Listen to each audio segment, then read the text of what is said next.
Oh man, I love when you get fired up. In '95, the rumors of Mick Foley leaving ECW and coming into the WWF start to take form, and of course, we've all heard that Jim Ross was another guy who was pushing for him to come in, and I think Jr. even wrote in his book that Vince told him he wanted to show him what it's like to have his heart broken, and something like, "I'll bring him in, but only if we put him under a hood." Got to cover up that face. Does any of this ring a bell, or is this just telling some No, stories? but I know this can be hard to believe. It wasn't just Jim Ross. Right, right. I know I did it single handedly. I got it all done single handedly. Just I figured out everything. I had the whole deal done. Yeah, wouldn't without me, it wouldn't happen. No, there were a few of us that were really big fans of Mick Foley, and I had met Mick. I Vince didn't want to meet Mick. Told me literally, keep him away from me. I don't want to meet him because Vince Vince didn't think he was very bright because of the way that he worked with the dangerous, unnecessary bumps. And when you talk to Mick, you find out very quickly that a picture does not necessarily represent, what is behind that person. And Mick is an extremely intelligent individual, one of the funniest guys you'll ever want to meet, but just genuinely kind and genuinely in love with what he does.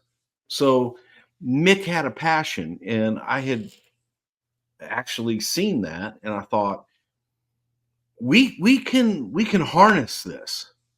We can make this work and push it. All we wanted to do was get them in the same room.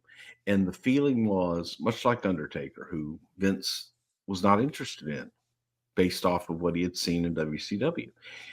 And just get them in the same room. If they get in the same room, I guarantee, man, they're going to start talking and they're going to find a similar common place. And the rest will be history. And that's exactly what happened. And Vince kept asking, what's his name? Mick. Mick. Hell, good old Irish boy, huh? I said, yeah, it's Mick Foley. So, of course, Vince meets him. How you doing, Mike? I don't think that we could have prepared him any better with Mick. And he went right to Mike. But exactly what I thought would happen happened. They got to talking, and Vince got into that head of Mick Foley. Right. And realized, boy, this can be fun. The rest, as they say, is history.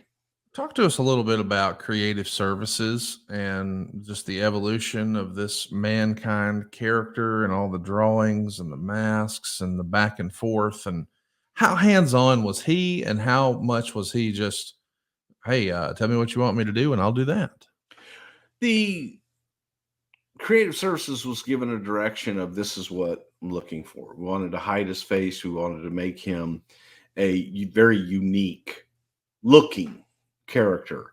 And in doing so, wanted to hide parts of it. Just didn't want to see Cactus Jack. So we wanted to hide his body. We wanted to hide portions of his face.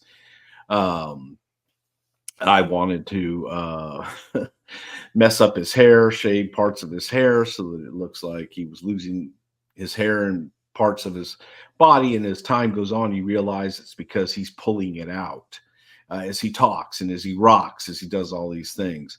And they came up with different concepts. And after talking to Mick, and the name that came up was, mankind, because basically all the sins of mankind lived within the head of mankind, the character. And that this character was to represent the dirty little secrets that mankind has that they don't want to talk about, that they don't really want to believe, that they choose to lie about. And mankind, the character, was everything that mankind hated. Because he wasn't pretty, Right. But by God, was he tough.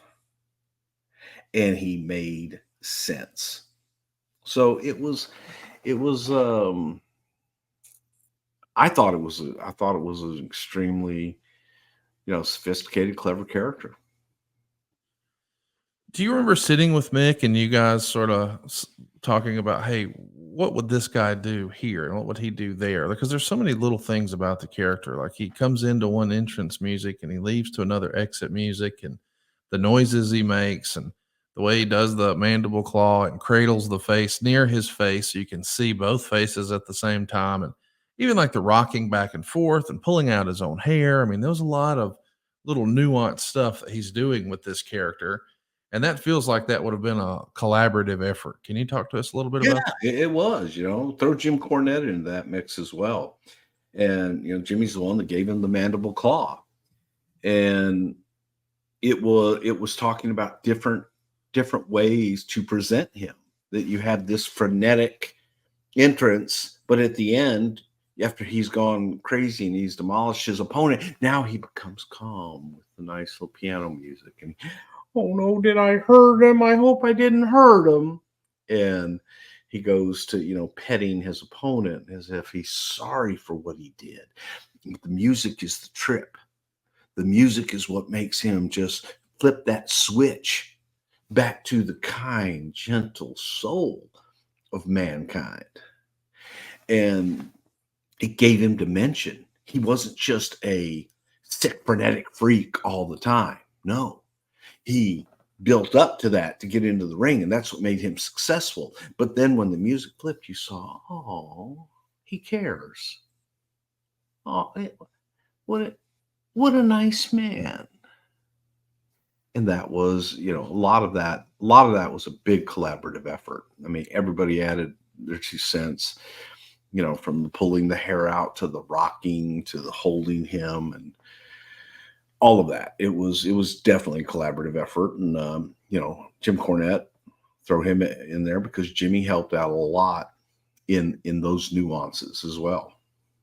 Hey, it's Conrad Thompson here to tell you a little more about what adfreeshows.com is all about.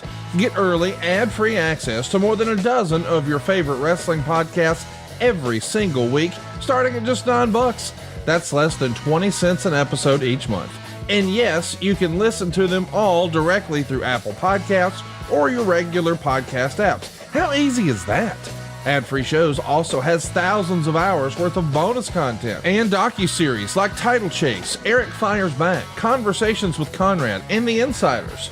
Plus new series like The Book with David Crockett, Monday Mailbags with Mike Chioda and Nick Patrick, and a whole lot more. And you want to talk about early? You can't get any earlier than listening to the shows live. You can be a part of the live studio audience as we record the podcast. Plus, ride shotgun alongside your favorite childhood heroes for live watch-alongs, Q&As, and other interactive experiences every single month.